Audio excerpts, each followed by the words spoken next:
Alô, audiência Band Esportes, muito bom dia. A partir de agora, imagens ao vivo de Praga, na República Tcheca, e o Campeonato Europeu Indoor. Sequência, né? Porque ontem nós já tivemos o primeiro dia de disputas, primeiro dia de competições, e amanhã o fechamento deste grande evento que coloca aí os melhores atletas europeus na disputa, praticamente abrindo essa temporada de 2015. Muita gente vai se soltando, se preparando, já visando a temporada outdoor, né? Depois teremos a Diamond League, exclusividade Band Esportes a partir de maio. E muitos, obviamente, ligados no ciclo olímpico, que começou ao final dos Jogos de Londres em 2012.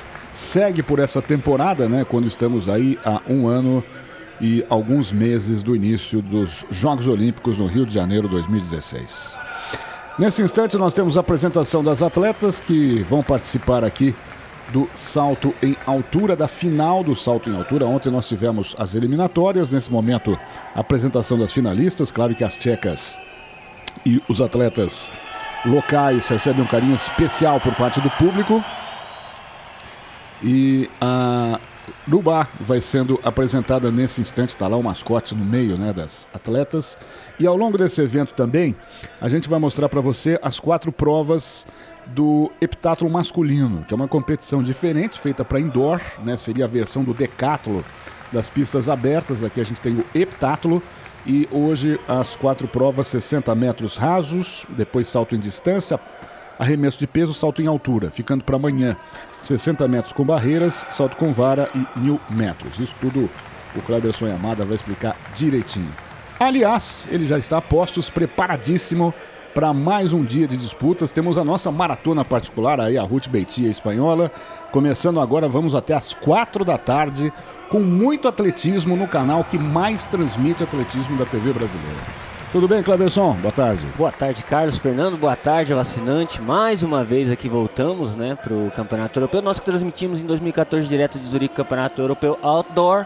Voltamos aqui com o Campeonato Europeu Indoor, uma competição que se iniciou ontem, muito interessante. A gente viu a eliminatória dessa prova que está sendo apresentada agora, salto em altura feminino. A topeirinha que está ali no meio não vai participar, só está ali para fazer a festa. Mas realmente, Carlos Fernando, o pacote de atletismo do Band Esportes esse ano, certamente nos últimos anos, tem sido o maior, mais importante, porque temos a Diamond League, World Challenge, Campeonato Europeu Indoor. Nós tivemos o Campeonato Europeu de Cross Country, uma novidade que há muito não se mostrava na televisão brasileira, né? E esse ano nós vamos também estar com o Campeonato Europeu de Cross Country no fim do ano. E algumas das principais maratonas, dentre elas 2 majors, Tóquio e Boston, hein, no próximo mês. Sem contar o triatlo, que não é 100% atletismo, mas pelo menos tem uma prova atlética, né, que é a corrida, fazendo parte do triatlo. Então, no pacote, é um pacote espetacular. Já é uma tradição do Band Esportes, né, para você que está chegando agora, você que está contratando junto à sua operadora e entrando pela primeira vez assistindo o Band Esportes, saiba que há muito tempo o Band Esportes tem um carinho todo especial pelos esportes atléticos, não só nas Olimpíadas, né? A gente que transmitiu desde Atenas em 2004, Pequim em 2008, Londres em 2012, vem aí Rio 2016, mas nesse chamado ciclo olímpico, porque isso que é importante, né, Cleberson, é você acompanhar o ciclo de rendimento do atleta, que a gente chama de curva. Então quem nos assiste aqui sabe bem do que eu estou falando. O Cleberson, por exemplo, já foi capaz de detectar atletas potenciais em início de temporada e que foram explodir em agosto durante uma Olimpíada.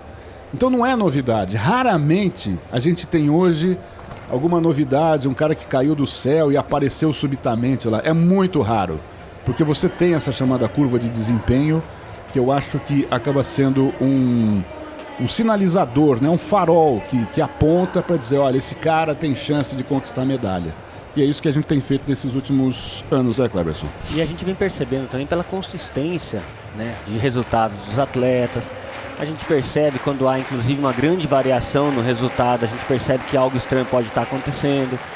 Aqui você consegue acompanhar a carreira, inclusive, de alguns atletas que tem um histórico fantástico e que, eventualmente, numa competição ou outra, pode fazer um resultado que não é tão bom, mas o que a gente percebe é que muitos deles chegam muito bem preparados para as principais competições. Ontem nós vimos aqui Muita gente, normalmente quem for pro pódio, fez ou o melhor resultado da vida nessa competição, ou o melhor resultado da temporada, pelo menos, quando não quebrou um recorde nacional ou alguma marca mais interessante. Hoje eu acredito que nós vamos ver muito mais, porque hoje temos várias finais acontecendo. Temos aí a final de manhã, nós já tivemos algumas provas, mas agora à tarde teremos finais interessantíssimas, né? O salto em altura feminino, o arremesso de peso do heptatlo, que daqui a pouco se inicia. O salto em distância feminino também vai ser final. Salto com vara masculina, final já estão no aquecimento ali. Vamos ter a semifinal dos 800, a final do arremesso de peso feminino, semifinal dos 800 masculino, o triplo masculino vai ser final, 3.000 que a gente viu ontem na eliminatória, hoje a final, 400 feminino e masculino final e 3.000 masculino também final. Então são provas que certamente nós estaremos acompanhando alguns recordes nacionais, quem sabe algumas melhores marcas da temporada e, se possível, até algum recorde europeu é bem viável aqui acontecer. Recorde mundial é algo difícil, complicado de acontecer numa competição como essa, mas a gente também não descarta e espera poder mostrar ao vivo para vocês um recorde mundial acontecer aqui.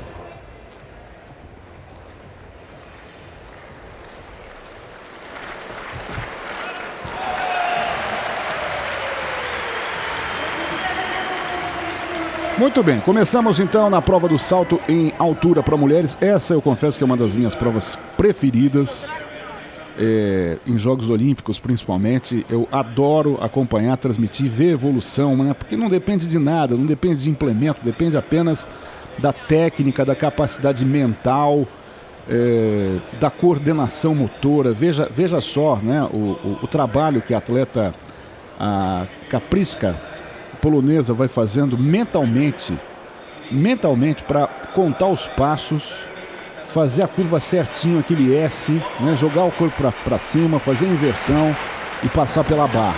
Olha só como ela mentalizou e conseguiu executar exatamente aquilo que ela tinha programado mentalmente.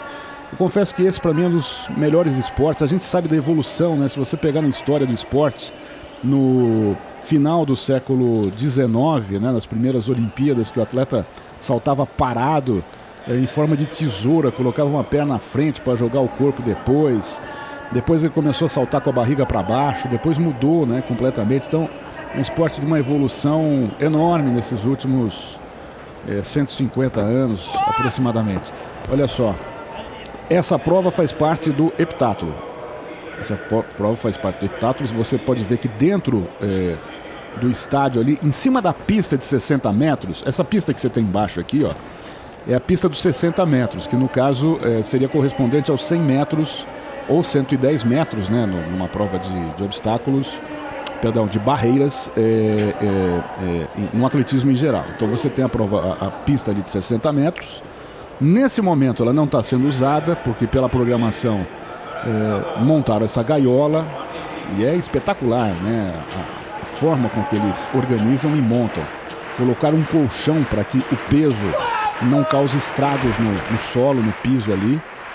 Aliás, um arremesso horroroso, péssimo do holandês, do Brown. E aí depois, quando terminar essa prova, eles recolhem, suspendem ali a gaiola para que a pista fique livre para as provas que teremos na sequência. Que arremesso pequenininho, hein, Cleberson? Você percebeu bem, né, que o peso no momento do despegue ali, ele escapou um pouquinho, desceu e o arremesso acabou saindo baixo. Mas mesmo assim foi um arremesso além dos 13 metros, o que para um heptatleta não é tão ruim assim, né? A primeira tentativa ele já marcou uma boa pontuação. Agora vamos ver esse Matthias Brugger, que os alemães realmente investem muito nas provas de campo, principalmente nos arremessos, e é um atleta que tem mais de 15 metros como melhor resultado. Vamos ver se ele ultrapassa a segunda linha ali, que deve ser a barreira dos 15 metros. Arremesso alto e ultrapassou, olha lá. Ultrapassou a barreira dos 15 metros, muito próximo do melhor resultado da vida dele. Olha, só para avançar um pouquinho aqui com o heptatlo que já está acontecendo, nós tivemos aí pela manhã a prova dos 60 metros e o Arthur Abel acabou empatando com o Marek Lucas. Os dois fizeram 907 pontos na prova dos 60 metros, né? Um dos favoritos, o Ilya Shurenyov, que apareceu agora há pouco aí fazendo o seu primeiro arremesso, acabou ficando com a 6ª colocação na prova dos 60 metros. E quando veio o salto de distância, O Arthur Abelli, o alemão que ganhou o 60, acabou ficando em segundo lugar, muito próximo do Ilia que venceu, o Ilia Shurenyov. O russo acabou fazendo já somatória de 1.894 pontos, ultrapassou o Abelli, que agora está com 1.857. Eles entraram na prova do arremesso de peso. O Brugger já começa liderando com 15,25, esse arremesso que a gente acabou de ver, e está um dos atletas mais bem pontuados, né? O atleta da República Tcheca foi segundo na prova dos 60, vai para o seu arremesso. E o Ilia está com 13,66, ou seja, nesse momento o Ilia está numa situação um tanto quanto não muito agradável, porque os alemães são muito bons no arremesso de peso e certamente pode ocorrer uma troca de posições aí. O Kleber, só uma pergunta que eu te fiz ontem, eu acho que vale para a gente que está recebendo, inclusive, novos assinantes e as pessoas ligadas, né, no atletismo. Qual é a correlação que se faz, por exemplo, de provas indoor, né, quando a gente tem aqui provas mais curtas, a pista reduzida pela metade, né, a gente tem aqui pista de 200 metros, não de 400, a pista circular, você tem 60 e não 100, 110, a pista reta. Enfim, para o atleta, como é que funciona isso da adaptação dessas provas indoor para as provas outdoor, principalmente quem está lutando aí por vaga em suas seleções olímpicas? Pois é, esse ano eu estive na temporada indoor e a gente percebeu, né, junto com o atleta Fabiano Gilberto, a gente percebeu que tem muita diferença nas provas de pista e também nas provas de campo. Uma coisa interessante é que provas como o salto com vara, tanto masculino quanto feminino, e salto em altura, são provas que o atleta consegue ter um melhor domínio, um melhor controle e acaba tendo uma constância nos resultados ou até melhores resultados no indoor do que no outdoor. A gente percebe a Fabiana Murer quebrou o recorde sul-americano indoor novamente. A gente percebe que no indoor ela sempre é muito mais constante, os saltos dela são mais regulares do que no outdoor. Evidentemente que o vento é um fator, muita gente até, eu falo disso, né, uma certa injustiça quando a Fabiana disse a respeito do vento, que atrapalhou, e realmente o vento é um fator que atrapalha muito mais os atletas mais técnicos do que os atletas menos técnicos. E na ocasião da Olimpíada o vento atrapalhou bastante as atletas mais técnicas como a Fabiana, outras duas ex-recordistas mundiais, campeãs mundiais, ficaram de fora da final. Ninguém cita isso, mas é um fato que tem que ser levado em consideração. No indoor, esses fatores acabam sendo minimizados, porque não tem vento, a temperatura é controlada, né, o atleta já tem uma prévia do que vai acontecer. O que muda muito é o tipo de piso, né? Alguns são tablados, alguns pisos são realmente o concreto já com o piso sintético. Altera uma coisa ou outra na corrida, mas não altera tanto a performance quanto o efeito do vento. No arremesso de peso, é uma prova que tem um mínimo de influência, porque o efeito do ar é pequeno, porque o implemento ele tem 7,260 kg, então o efeito que o vento vai fazer nele é muito pequeno. Aqui, toda a técnica do atleta, o ângulo de saída, a velocidade de saída, o quanto o atleta consegue acelerar o implemento é que vai fazer a diferença. Então a técnica vai fazer mais diferença. E a gente percebe que no arremesso de peso não é tão comum termos grandes resultados no indoor. Os melhores resultados acabam saindo no outdoor, exatamente porque o vento, o clima são coisas diferentes. E talvez porque o estádio é maior, o atleta fica com uma adrenalina diferente, né? O grau de preparação, o grau de nervosismo dele é diferente. O outdoor pro arremesso de peso acaba sendo melhor, mas o salto em altura e salto com vara, o indoor a gente percebe que muitos resultados acabam sendo melhores no indoor. Então, em tese, o atleta usa o circuito indoor como pré-temporada, até porque está muito frio lá fora, ficar treinando também na neve, no frio, não faz bem para ninguém, né? Outro fator, o indoor, ele é curioso, porque alguns atletas são especialistas em indoor. A gente viu ontem, por exemplo, o 60 com barreiras, né? Que o favorito não era o Legolas, como você bem diz, né? E acabou ele vencendo a prova. Sim, ele venceu, mas ele não era o grande favorito. Atletas que não têm grandes marcas no circuito outdoor, no 110, eram os favoritos.